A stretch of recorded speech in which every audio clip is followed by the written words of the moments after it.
अगर आप इस साल नीट क्वालिफ़ाइड नहीं हैं, जनरल कैटेगरी में मतलब आपको 213 नंबर से कम मार्क्स हैं और आप ओबीसी में, एससी-एसटी में नीट क्वालिफ़ाइड हैं या आप पिछले साल नीट क्वालिफ़ाइड हैं और आप नेपाल में एडमिशन लेना चाहते हैं, तो एक रास्ता है आपके पास, that is giving the MECEE Nepal exam. तो देखो यार पहले मैं समझाता हूँ MECE में 2 तरीके से एडमिशन होता है। एक तो आपके नीट स्कोर पे एडमिशन होता है, ठीक है?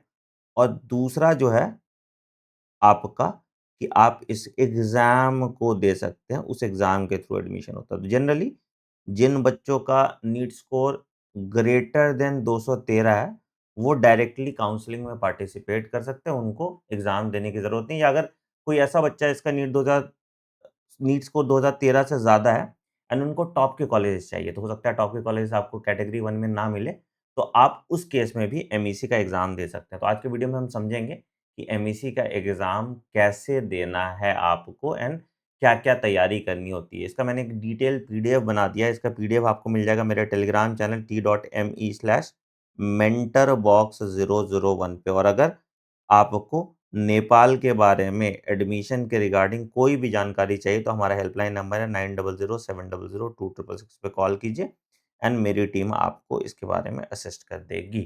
ठीक है? अब समझो ये एमईसी का एग्ज़ाम कब होता है? तो जनरली जो ये एमईसी का एग्ज़ाम होता है ये टेंटेटिवली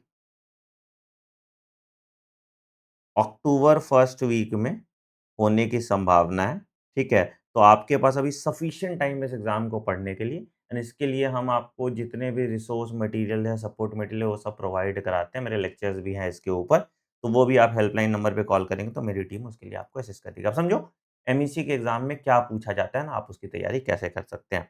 सबसे पहले कि भाई किसके लिए एग्ज़ाम होता है? तो ये एग्ज़ाम होता है आपके MBBS, BDS, BSc nursing, BSLP and perfusion therapy के लिए, ठीक है? इसमें देखो कितने सवाल आते हैं, तो इसमें ज़ूलॉजी के 40 सवाल, बॉटनी के 40 सवाल, केमिस्ट्री के 50 सवाल एंड फिज़िक्स के 50 सवाल और 20 सवाल जो है मैट कहते हैं, that is mental agility test का आता है, तो टोटल 200 क्वेश्चन पूछे जाते हैं, ठीक है?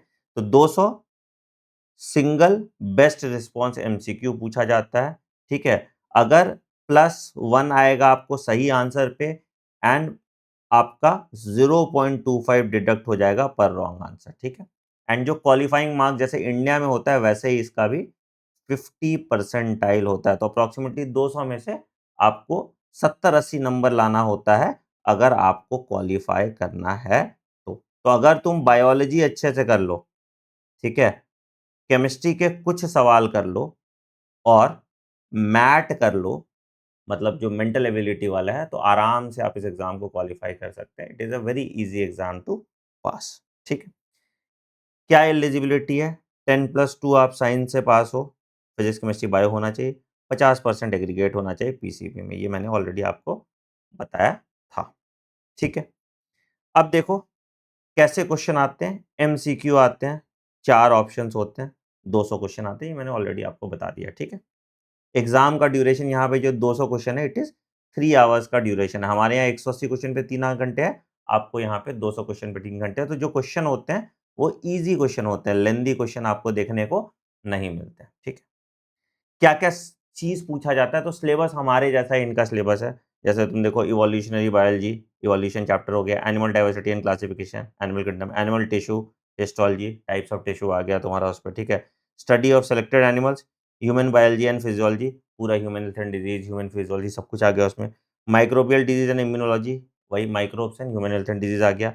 Medical technology and applied biology and biota, environment and conservation. तो मोर और लेस जो आपकी एनसीईआरटी है, लगभग वैसे ही सवाल आपसे पूछे जाते हैं। तो यहाँ पे देखो basic component of life that is cell पूछ दिया, बायोडायवर्सिटी पूछ दिया, इकोलॉजी पूछ दिया, सेल बायोलॉजी पूछ दिया, जेनेटिक्स पूछ दिया, प्लांट एनाटॉमी पूछ दिया, प्लांट फिजियोलॉजी पूछ दिया, डेवलपमेंटल बायोलॉजी एंड अ, आपका अप्लाइड बॉटनी। तो मतलब कुछ ज़्यादा डिफरेंस नहीं है सिलेबस में, जो आप पढ़ते हो वही आपको पढ़ना है। सिर्फ़ इसके क्वेश्चन बैंक आप ज़रूर सॉल्व कीजिए। तो क्वेश्चन बैंक के लिए भी आप मेरी टीम से कोऑर्डिनेट कर लीजिए।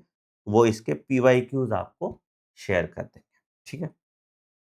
फिज़िक्स में भी देखो भैया mechanics, thermodynamics, heat and thermodynamics, waves and optics, current, electricity and magnetism, electrostatics and modern physics. तो ये आ रहा है आपका सेम, जो हमारा वाला है वही यहाँ पे भी है, आपको देखने को मिल रहा है। यहाँ भी फिजिकल केमिस्ट्री और इनऑर्गेनिक, ऑर्गेनिक, अप्लाइड और एनालिटिकल केमिस्ट्री, सेम यहाँ भी केमिस्ट्री में भी सेम चीज़, और वेटेज भी बता दिया कितने सवाल किस पार्ट से आएँगे। तो अगर मान लो कि तुमने इनऑर्गेनिक केमिस्ट्री ठीक से कर लिया, ऑर्गेनिक केमिस्ट्री ठीक से कर लिया, ठीक है? यहाँ पे तुमने ऑप्टिक्स अच्छे से कर लिया, ठीक? और उसके बाद तुम्हारा मॉडर्न फिजिक्स अच्छे से कर लिया, तो तुम्हारा काम बन जाएगा, है ना? और बायो अच्छे से कर लो, ठीक है? मेंटल एजिलिटी टेस्ट में आपका reasoning, numerical reasoning, logic sequencing and spatial relation पे सवाल का ऐसे-ऐसे वेटेज है, ठीक है? तो मैथ भी बहुत ईज़िली तुमसे सॉल्व हो जाता है, कोई बहुत रॉकेट साइंस इसमें आपको देखने को नहीं मिलता है, ठीक है? तो ये सारे क्या-क्या सवाल आता है, क्या-क्या टॉपिक है, सब टॉपिक का पूरा पीडीएफ आप देख लीजिएगा। मैंने उसको डिटेल में आपको यहाँ पे अवेल करा दिया है। तो इसी टॉपिक के हिसाब से आप अपनी एनसीईआरटी से पढ़ सकते हैं, या इनका स्टडी मटेरियल का पीडीएफ चाहिए तो कमेंट सेक्शन में मेंशन कीजिएगा, मैं वो भी स्टडी मटेरियल का पीडीएफ आपको दे दूँगा, ठीक है? अब ये तो तुमको पता ही है कैसे क्वेश्चन है, तो कुछ सैंपल क्वेश्चन्स भी मैंने आपको मैथ वाले यहाँ पे डाल दिए हैं, ठीक है? तो ये आपके कुछ-कुछ सवाल जो पूछे गए थे, वो भी मैंने आपके यहाँ पे डाल दिए, ठीक? अच्छा, अब समझो कि क्या फ़ायदा है इस एग्ज़ाम को देने का? तो क्या होता है कि जब काउंसलिंग होती है ना, तो सबसे पहले जो काउंसलिंग होती है, वो एग्ज़ाम वालों की होती है। तो you have the if you are qualified in this exam, you have the first priority to choose your favourite college.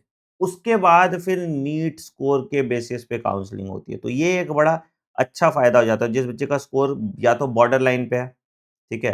कि भैया 213-14 नंबर है और आपको नेपाल में शायद अच्छा कॉलेज ना मिले, तो यहाँ से आप बेस्ट कॉलेज उठा सकते हैं, सिर्फ़ क्वालीफाई करना है आपको। और या फिर उन बच्चों के लिए जिसको मैंने बोला कि अगर मान लो कि तुम ओबीसी, एससी, एसटी से क्वालिफाइड हो, मतलब तुम्हारे ग्रेटर देन 177 मार्क्स है एंड लेस देन 213 मार्क्स है, तो आप ये एग्ज़ाम दे लीजिए, ठीक है? या फिर लास्ट ईयर अगर आप नीट क्वालिफाइड हैं, तो अगर आप लास्ट ईयर नीट क्वालिफाइड हैं, तो भी आप एनएमसी क्राइटेरिया के हिसाब से तो एलिजिबल है ना? या आप मान लो नीट क्वालिफाइड 2025 में हैं या 2024 में, तो भी आप इस एग्ज़ाम के लिए अप्लाई कर दीजिए। अगर आपका इस एग्ज़ाम में हो जाता है, तो नेपाल में आपको एडमिशन मिल जाएगा एंड यहाँ पे आपका काम भी बन जाएगा एनएमसी गाइडलाइन के हिसाब से। बाकी कोई भी डाउट है, तो हेल्पलाइन नंबर है 9007002666 पे कॉल कर लीजिए। अगर कुछ भी काउंसलिंग रिलेटेड या इंडिया या अब्रॉड के लिए आपको जानकारी चाहिए, तो इस चैनल पे बने रहिए। चैनल पे नए हैं, तो चैनल को सब्सक्राइब कर दीजिए, बेल आइकन दबा दीजिए ताकि आप कोई नोटिफ़िकेशन मिस ना करें। मिलते हैं अगले वीडियो में। Take care, bye bye and have a great day. Thank you.